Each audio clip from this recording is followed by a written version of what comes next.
The night was supposed to be a time of peace, a welcome reprieve from the chaos of city life. Me, Mark, Julie, and Dan had planned this camping trip for months. We were craving the fresh air, the open sky, and the crackling warmth of a campfire deep within the woods. It was supposed to be simple, a couple of nights under the stars, away from the grind. But nothing about that night was simple. Nothing at all. We set up camp as the sun began to dip behind the towering pines. The sky turned from blue to a deep, bruised purple, and the air took on that unmistakable woodsy scent. Pine needles, damp earth, and the faint sweetness of decaying leaves. Our tents were pitched in a small clearing, the trees surrounding us like silent sentinels. I remember thinking how beautiful it was, how perfect. After a dinner of roasted hot dogs and s'mores, we gathered around the fire, our faces glowing in the flickering light. Julie was the first to suggest telling scary stories. It was a tradition, after all. Dan went first, with a story about a haunted house he swore was true. Mark followed with a tale about a ghostly hitchhiker. When it was my turn, I paused, the words caught in my throat. It wasn't that I didn't know any scary stories, it was just that something about the night felt off. The trees loomed closer than they should, their branches clawing at the sky. The wind whispered through the needles, carrying with it a sound that I couldn't quite place, but I shook it off. It was just the atmosphere getting to me. I started my story, something about a cursed doll, but halfway through, there was a noise, a sharp crack like a branch snapping. We all froze, our heads turning in unison toward the darkness beyond the fire's glow. "What was that?" Julie asked, her voice a little too high-pitched, a little too close to panic. "Probably just a deer," Mark said, but even he didn't sound convinced. The firelight didn't reach far, just a few feet beyond where we sat. Beyond that, it was pure blackness, an abyss that swallowed the light whole. I squinted into the shadows, trying to make out anything, but there was nothing to see. Just trees and darkness. Dan laughed nervously. "Come on, guys, we're in the middle of the woods. There are all kinds of animals out here." But the snap was followed by another sound, a low, guttural growl that seemed to rumble from the very earth beneath us. The kind of sound that makes the hairs on the back of your neck stand up. This time, there was no denying it. Something was out there. We stood up slowly, instinctively forming a tight circle around the fire. Mark reached for the flashlight he'd left by his tent, but before he could turn it on, the fire went out. It didn't flicker and die like a normal campfire might. It was snuffed out, as if something had sucked the life out of it in an instant. We were plunged into complete darkness, and the growl came again, louder, closer. "Mark, the flashlight," I whispered, my voice trembling. There was a click, and a weak beam of light cut through the darkness. Mark swung it around wildly, illuminating the trees, the tents, the terrified faces of my friends. But there was nothing else. No eyes gleaming in the night, no figure lurking in the shadows. "What the hell is going on?" Dan hissed. "I don't know," Mark replied, his voice shaking. "I don't know." Julie clutched my arm, her nails digging into my skin. "We need to get out of here, now." I wanted to agree, but my feet wouldn't move. I was rooted to the spot, paralyzed by a fear I'd never felt before. It was as if the darkness itself had weight, pressing down on us, holding us in place. Then, out of the corner of my eye, I saw it. A shadow, darker than the night, moving between the trees. It was tall, impossibly tall, with limbs that seemed to stretch and twist like the branches above. I only caught a glimpse, but it was enough. "There!" I shouted, pointing toward the trees. Mark swung the flashlight in the direction I indicated, but again, there was nothing. Just trees and darkness. But I knew what I saw. I wasn't imagining it. I couldn't have imagined it. "We need to leave," I said, my voice barely above a whisper. "Right now." We scrambled to grab our things, but the darkness seemed to close in around us, thick and suffocating. The growling was louder now, almost deafening, and it was coming from all around us. It wasn't one thing. It was many. As we fumbled with our gear, the flashlight flickered, then went out. We were plunged back into darkness, and that's when I felt it. Cold, bony fingers wrapped around my ankle, yanking me backward. I screamed, kicking out wildly, but there was nothing there, just air. But the sensation was real, so real that I stumbled and fell, my hands sinking into the cold, damp earth. "Run!" I heard someone shout, and I scrambled to my feet, my heart pounding in my chest. I could hear my friends running, their footsteps crunching on the forest floor, but I couldn't see them. I was alone in the dark, and the growling was so close now that it felt like it was inside my head. I ran, blind and terrified, crashing through the underbrush, not caring where I was going as long as it was away from whatever was out there. Branches whipped at my face, tearing at my clothes, but I didn't stop. I couldn't stop. Finally, I burst into another clearing, gasping for breath. The moon had risen, casting a pale light over the scene. I spun around, searching for any sign of my friends, but there was nothing, just silence. The growling had stopped, but the fear hadn't. It was as if the woods were holding their breath, waiting. Then, slowly, the shadows began to move again. They emerged from the trees, one by one, their forms twisting and shifting in the moonlight. Tall, thin figures with too long limbs and faces that were all wrong. Too many eyes, too many mouths. They surrounded me, their bodies moving in unnatural, jerky motions, like puppets on strings. I backed away, my mind racing, trying to find a way out, but there was nowhere to go. The shadows closed in, their mouths opening wide, revealing rows of sharp, jagged teeth. I could feel their breath, cold and foul, as they reached out for me with those long, bony fingers. In that moment, I knew there was no escape. Whatever they weren't of this world. They were something older, something dark and hungry, and they had found us. The last thing I heard before the darkness swallowed me whole was the sound of my own scream, echoing through the night.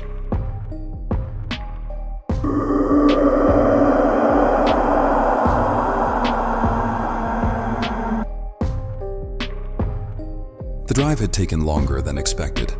By the time I reached the cabin, the sun was just a sliver of blood red on the horizon, casting long shadows through the trees. The GPS had cut out miles back, leaving me to rely on vague memories of the directions and the increasingly narrow dirt road that wound through the dense forest. The cabin was supposed to be a quiet retreat, a place to get away from everything. But as I parked the car and stepped out, a deep sense of unease settled over me. The cabin stood at the edge of a lake, its surface a mirror of the sky, now fading into twilight. A thin mist was already creeping across the water, tendrils of fog curling around the shore. I'd always loved the isolation, the feeling of being completely alone with nature, but something about this place felt wrong. The air was too still, the silence too heavy. I shook off the feeling as I grabbed my bags from the trunk. I had rented the cabin for a week, intending to spend my time writing, maybe doing a little fishing. The old man who rented it to me had given me a strange look when I mentioned how long I planned to stay, but I'd assumed it was just because it was off-season. I was wrong. Inside, the cabin was as rustic as the photos had suggested. Wooden beams, a stone fireplace, simple furniture. It was cozy in a way, but there was a musty smell, like the place hadn't been aired out in a long time. I found the light switch and flicked it on, but the bulbs just flickered weakly before going out completely, leaving me in darkness. Great, I muttered to myself, fumbling for my phone. The flashlight app provided just enough light to navigate through the cabin, but the shadows seemed to move on their own, twisting and shifting in the corners of my vision. I tried the switch again, but the light stayed dead. It looked like I'd be relying on candles for the night. I found a few in a drawer in the kitchen and lit them, their flames casting a warm, flickering glow. It was better than nothing. As I unpacked, I noticed that the mist outside had thickened, swirling around the cabin like a living thing. I pulled the curtains closed, trying to shut out the eerie sight, but it didn't help. The sense of being watched, of something lurking just out of sight, was growing stronger. I told myself it was just nerves, that I was letting the isolation get to me. But when I stepped outside to grab some firewood, I heard it. A soft, whispering sound coming from the direction of the lake. I froze, straining to hear. The whispering was faint, almost indistinguishable from the rustle of the trees, but it was there, a soft, insistent murmur that seemed to be calling my name. I backed away slowly, my heart pounding in my chest. The mist was so thick now that I could barely see the car parked a few feet away. The whispering grew louder, more urgent, but I couldn't understand the words. It was like the voice was speaking from inside my own head. I bolted back into the cabin, slamming the door behind me. The candles flickered wildly as if caught in a gust of wind, but there was no draft. I locked the door, my hands shaking, and backed away, trying to calm the rising panic. "This is ridiculous," I muttered, trying to convince myself. "There's no one out there." But I didn't believe it. Something was out there, something in the mist, and it was getting closer. I checked my phone, but there was no signal, no way to call for help. The battery was draining faster than usual, the screen dimming as if the phone itself was struggling against some unseen force. The whispering started again, this time louder, closer. I could hear it right outside the door now, and it wasn't just one voice. It was many, overlapping and blending together in a nightmarish chorus. They were inside my head, their voices scratching at the edges of my sanity, trying to pull me into the mist. I grabbed a chair and wedged it under the doorknob, my breath coming in ragged gasps. I didn't know what else to do. The whispers were driving me mad, the sound filling the cabin, bouncing off the walls, reverberating inside my skull. I stumbled back toward the fireplace, the only place that seemed even remotely safe. I tried to light a fire, but the wood was damp, refusing to catch. The temperature dropped rapidly, my breath fogging in the air. The mist was seeping in through the cracks in the walls, curling around my legs, cold and wet. It carried with it the smell of decay, of something long dead. In the midst of the chaos, there was a knock at the door. It was a slow, deliberate knock, the kind that sends a jolt of terror through your spine. I knew, somehow I knew, that whatever was on the other side of that door wasn't human. I backed up against the far wall, my eyes locked on the door. The knocking came again, louder this time, more insistent. The whispers were a constant hum now, surrounding me, suffocating me. The door rattled on its hinges as something heavy slammed against it. The chair creaked, the wood splintering under the pressure. I clutched the poker from the fireplace, my knuckles white, knowing it was a futile gesture. Whatever was out there, it was coming in, and there was nothing I could do to stop it.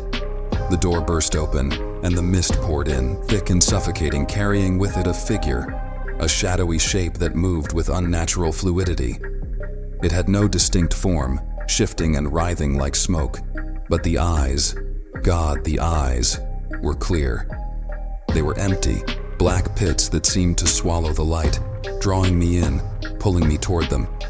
I couldn't move, couldn't breathe. The whispers had become screams, deafening, overwhelming. The figure loomed over me, its presence a physical weight on my chest. It reached out with tendrils of mist wrapping around my arms, my legs, pulling me down into the cold, wet darkness. I fought to stay conscious, but the cold was seeping into my bones, draining the life out of me. The last thing I saw before the darkness took me was the figure's mouth, stretching wide in a grotesque, unnatural smile, as it whispered my name one last time. When I woke up, it was daylight. The mist was gone, the cabin silent. I was lying on the floor, the poker still clutched in my hand. The door was closed, but the chair was splintered, lying in pieces on the floor. My body was freezing, and my clothes were damp, as if I'd been outside in the mist for hours. I don't know how long I sat there trying to piece together what had happened. Part of me wanted to believe it was just a nightmare, but the bruises on my arms, the deep scratches on the door, they were real. I didn't stay to find out more. I grabbed my things and left the cabin behind, speeding down the dirt road without looking back. The old man who rented it to me wasn't surprised when I returned the key early. He just gave me that same strange look, like he'd known this would happen. I haven't been back to the woods since, and I never will. But sometimes, late at night, when the world is quiet and the fog rolls in, I can still hear the whispers. And I know it's out there, waiting, in the mist.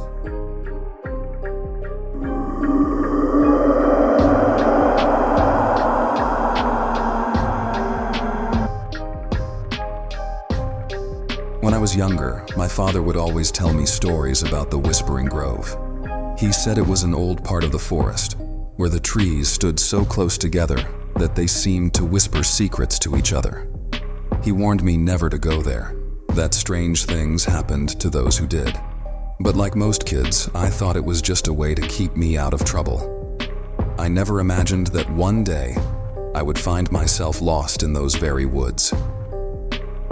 It all started when I decided to spend a weekend camping in the forest with my friends, Mike and Sarah. We were seasoned campers, always looking for new places to explore, and when I suggested we check out the area near my childhood home, they were all for it. I didn't mention the stories about the Whispering Grove, figuring they were just old tales meant to scare kids. We set up camp in a clearing not far from where the dense part of the forest began. The day was spent hiking and joking around, and as night fell, we gathered around the campfire, roasting marshmallows and telling ghost stories. The air was cool, the sky clear, and the crackling fire provided a comforting glow against the encroaching darkness. As the night wore on, the conversation turned to the forest itself, and I found myself recounting my father's stories about the Whispering Grove. Mike laughed it off, calling it just another tall tale, while Sarah looked intrigued but not overly concerned. We decided to turn in for the night, tired from the day's activities and ready for an early start the next morning. I woke up sometime after midnight, my sleep disturbed by an odd sound, a low rhythmic whispering that seemed to echo through the trees. At first, I thought it was the wind, but as I listened closer, I realized it was something else. The whispers were too coherent, too deliberate, like voices speaking just below the threshold of understanding. Curiosity and unease gnawed at me, and I quietly slipped out of my tent, careful not to wake Mike and Sarah. The forest was eerily still, the only sound that whispering, which seemed to be coming from deeper within the woods. Without thinking, I grabbed a flashlight and began to follow the sound. The trees grew denser as I walked, their branches intertwining above me, blocking out the moonlight. The whispering grew louder, more insistent, urging me forward. I should have turned back, but something compelled me to keep going, as if the forest itself was pulling me deeper into its embrace. Eventually, I found myself in a part of the forest that was unlike any I had seen before. The trees here were ancient, their trunks twisted and gnarled, their branches heavy with thick, dark leaves. The air was heavy, almost suffocating, and the ground was covered in a thick layer of moss that seemed to swallow the sound of my footsteps. In the center of this strange grove was a large, blackened tree, its bark charred as if it had been struck by lightning. The whispers were loudest here, swirling around me, filling my ears with unintelligible words that made my head spin. I felt a cold sweat break out across my skin as I realized this must be the Whispering Grove. I tried to turn back, but my legs wouldn't move. It was as if the forest had rooted me to the spot, trapping me in place. The whispers grew louder, more frantic, and I could feel them pressing against my mind, trying to force their way in. My heart pounded in my chest as I struggled to move, to break free, but it was no use. Then from the corner of my eye, I saw something move among the trees. A figure, tall and slender, its form barely distinguishable from the shadows around it. It moved with a fluid grace, its movements unnaturally smooth, and I realized with growing horror that it was coming toward me. The whispers rose to a fever pitch, the words now clear and sharp, cutting through my thoughts like knives. They spoke of things long forgotten, dark secrets buried deep within the earth, of ancient pacts made in blood and shadow. The figure drew closer, and I could see it more clearly now. A tall, gaunt form, its face hidden beneath a hood of leaves and shadows. Its eyes, if it had any, were lost in the darkness. I wanted to scream, to run, but my voice was lost, my body frozen. The figure stopped a few feet away, and for a moment, everything went silent. The whispers ceased, the wind stilled, and the forest held its breath. Then, in a voice that was both a whisper and a roar, the figure spoke a single word: my name. The sound of it shattered the silence like glass, and suddenly I was free. I stumbled backward, my legs finally responding, and I turned and ran, crashing through the underbrush, branches tearing at my clothes and skin. The forest seemed to close in around me, the trees twisting and writhing as if trying to keep me from escaping. I didn't stop until I burst into the clearing where we had set up camp. Mike and Sarah were standing by the fire, their faces pale with fear as they saw me emerge from the woods. They asked me what had happened, where I had gone, but I couldn't find the words to explain. All I could do was collapse by the fire, shaking uncontrollably, the whispers still echoing in my mind. We left the forest at first light, none of us saying a word as we packed up our gear. The once inviting woods now seemed menacing, the shadows too deep, the trees too tall. As we drove away, I couldn't shake the feeling that something was watching us, following us even now. Back in the safety of my own home, I tried to put the experience behind me, to convince myself that it had all been a nightmare, brought on by exhaustion and overactive imagination. But every night since then, I've heard the whispers, faint at first, growing louder with each passing day. And in my dreams, I see the grove, the ancient tree, and the figure standing beneath it, waiting. I know, deep down, that it's not over. The forest is calling me back, and one day I fear I won't be able to resist its call. That's when the Whispering Grove will take me for good.